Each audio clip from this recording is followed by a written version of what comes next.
Hello বন্ধুরা, কেমন আছো সবাই? আশা করি তো ভালোই আছো। আমি রতন আর তোমরা দেখছো জানা কম্পিউটার ইউটিউব চ্যানেল। আজকে তোমাদের সঙ্গে শেয়ার করব স্টুডিও ব্যাকগ্রাউন্ড। আজকে এই স্টুডিও ব্যাকগ্রাউন্ডের 5 নম্বর পার্ট। তো এই 5 নম্বর পার্টের মধ্যে তোমাদের যে ফাইলগুলো শেয়ার করবো সেগুলো তো দেখিয়ে দিচ্ছি। আর তোমরা যদি এখনো আমার টেলিগ্রাম চ্যানেলটা জয়েন না করে থাকো অবশ্যই জয়েন করে যাবে। আর এই চ্যানেলে যদি নতুন হয়ে থাকো তাহলে অবশ্যই চ্যানেলটাকে সাবস্ক্রাইব করে যাবে, কারণ সাবস্ক্রাইব করতে পয়সা লাগে না। তো আজকের ফাইলগুলো চলো দেখে নেওয়া যাক। আর ভিডিওটা স্কিপ না করে দেখবে, কারণ ভিডিওর মধ্যে অবশ্যই পাসওয়ার্ড থাকবে। তো আজকে যে ফাইলগুলো দেখতে পাচ্ছ এগুলো যখনই তোমরা পাসওয়ার্ড দিয়ে যখনই আনজিপ করবে তখন কিন্তু তোমাদের এরকম ফাইলটা শো হবে। তো ফাইলের মধ্যে দেখতে পাচ্ছ এই ধরনের পিএইচডি ফাইল কিন্তু আছে। তো প্রায় 10খানা থাকবে, তোমাদের সঙ্গে প্রায় 10খানা করে আমি শেয়ার করছি। তো এই ফাইলটার মধ্যেও কিন্তু এই ধরনের পিএইচডি ফাইল বা এই ধরনের স্টুডিও ব্যাকগ্রাউন্ড 10খানা থাকবে। তো এই 10খানার মধ্যে একটা আমি তোমাদের দেখিয়ে দিই। আমি তোমাদের দেখানোর জন্য জাস্ট এটা এবং এটা জাস্ট ওপেন করছি। তো স্টুডিও ব্যাকগ্রাউন্ড কিভাবে বানাতে হয় ভিডিওর মধ্যে আমি 4 নম্বর যে পার্ট আছে সেই পার্টটা অবশ্যই দেখে নেবে, কারণ সেই ভিডিওর মধ্যে আমি যেটা বলেছি যে কিভাবে বানাতে হয় সেটাও কিন্তু দেখিয়ে দিয়েছিলাম। অবশ্যই সেই পার্টটা অবশ্যই তোমরা ফলো করবে এবং ডেসক্রিপশনগুলো অবশ্যই ফলো করবে, কারণ ডেসক্রিপশনের মধ্যে আমি স্টুডিও ব্যাকগ্রাউন্ডের যে ফাইলগুলো প্রয়োজন অর্থাৎ background plus VIP chair plus যে ফ্লাওয়ার ভাস অর্থাৎ ফুলদানি, সেগুলো কিন্তু আমি অলরেডি পিএনজি ফাইলগুলো শেয়ার করেছি। সেগুলো কিন্তু তোমরা যদি ডাউনলোড করে থাকো তাহলে অবশ্যই তোমরা স্টুডিও ব্যাকগ্রাউন্ড নিজেরাই বানিয়ে নিতে পারবে।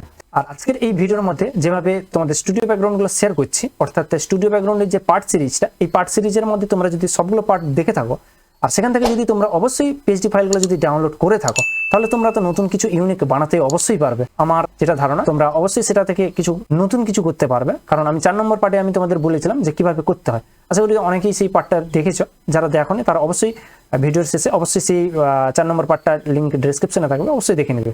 তো এই ফাইলটার মধ্যে দেখতে পাচ্ছ যে সবগুলোই কিন্তু আমি সবগুলো হাইড করে দেখাচ্ছি যে কোন কোন জিনিসগুলো চেঞ্জ হয়েছে। দেখতে পাচ্ছ ফ্লোরের উপর যে কালারটা সেটা কিন্তু চেঞ্জ হয়েছে, যেটা ফ্লোর আছে সেটা এটা, এবং এখানে যে গ্রিন ঘাসটা যে ব্যবহার করা হয়েছে সেটা, কঞ্চির উপরে যে ছাউনিটা দেওয়া আছে সেটা হচ্ছে এটা, এবং কঞ্চিটা এটা।